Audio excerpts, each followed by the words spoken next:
ఒక్కపారి కండ్లు మూసుకోండి. ఇటు రేవంత్ రెడ్డి సారు అటు కేసీఆర్ సారు ఎదురెదురు కూసుంటే ఎట్లుంటది? ఏలుబడి పథకాలు పనితనం పబ్లిక్ తిప్పలు హామీలు ఇట్లా ప్రతొక్క దాని మీద చర్చ చేస్తే మస్తుంటదిలే. గా ఛాన్స్ అసెంబ్లీలు ఉంటదబ్బా, కానీ పాత సీఎం సారేమో అసలే వస్తలేడాయే. ఇక మొన్న పార్టీ పండుగ మీటింగ్లా పారర్చుకున్నాడు కాంగ్రెస్ గవర్నమెంట్ ను. ఏమటే మంత్రులంతా అందుకుంటే ఇక ఎలా ముఖ్యమంత్రి సారు ఏమన్నాడో తెలుసుకునే ముంగట ముఖ్యమైన గీ ముచ్చటి నాలే. బసవేశ్వర జయంతి పండుగ సంబురంగా జరిగింది హైదరాబాద్ రవీంద్ర భారతిలా. సీఎం రేవంత్ రెడ్డి సారు మంత్రులు ఎంపీలు ఎమ్మెల్యేలు వచ్చి బసవేశ్వరుడి గొప్పతనం సాటింపేసిండ్రు. కాంగ్రెస్ సర్కార్ సుతా పెద్ద మనిషి తొవ్వల్నే నడుస్తుందన్నారు. మొన్న వరంగల్ మీటింగ్ లా కేసీఆర్ సారు ఎన్నో మాట్లాడిండు కదా, గవన్నీ ఎల్లబెట్టి గిట్ల కౌంటర్ ఇచ్చిండు ముఖ్యమంత్రి సారు.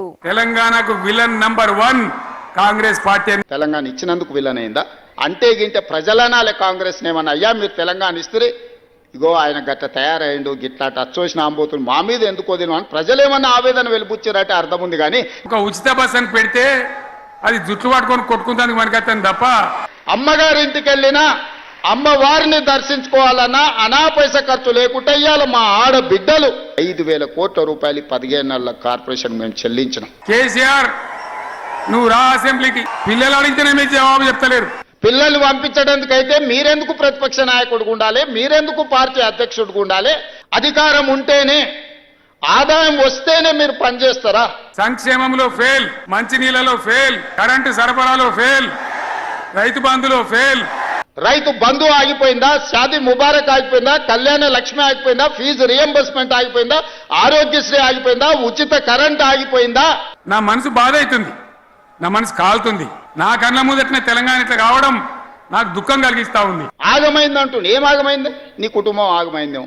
ఇంకో 10 ఏళ్ళు దోసుకుందాం అనేది మా అర్థాంతరంగా ఆగిపోతే ఆగమైతుంది ఖచ్చితంగా. చేసిన పాపాలన్నీ చేసి వరంగల్ పోయి నేను కడిగేసుకున్నా అని ఆయన అనుకుంటుండు. కడగలేదు, 101 పాపం కూడా అక్కడ చేసి వచ్చిన స్వామి నువ్వు. రాసి పెట్టుకొని మళ్ళా వచ్చేది బీఆర్ఎస్ గవర్నమెంటే.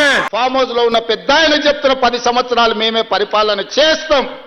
10 సంవత్సరాలు నువ్వు ఫామ్ హౌస్లో ఉంటావు, ఆ తర్వాత శాశ్వతంగా అక్కడనే నీ చరిత్ర సమాధి అయిపోతుంది. ఇక ఈడికెళ్ళి నేను కూడా ఊకోను, నేను బయలుదేరతా. యాందాకైనా మంచిదే. 16 నెలల నుంచి ఇంట్లో నుంచి కాలు కదపకుండా ఇప్పటి వరకు 65 లక్షల రూపాయల జీతం తీసుకున్నారు, బంగ్లా తీసుకున్నారు, కారు తీసుకున్నారు, వసతులు తీసుకున్నారు. ఎవరెవరి సంగతి ఏందో, ఎవరైనా లెక్కేందో అన్ని కూడా లెక్కలు తీద్దామని మనవి చేస్తాం. కానీ ఒక్కటి మాత్రం నాకు అర్థమైంది, నా పేరు తీసుకొని కూడా ధైర్యం రాలే. మొత్తం ప్రసంగం మీరు గమనించండి, ఎక్కడైనా పేరన్నా తీసుకున్నాడా?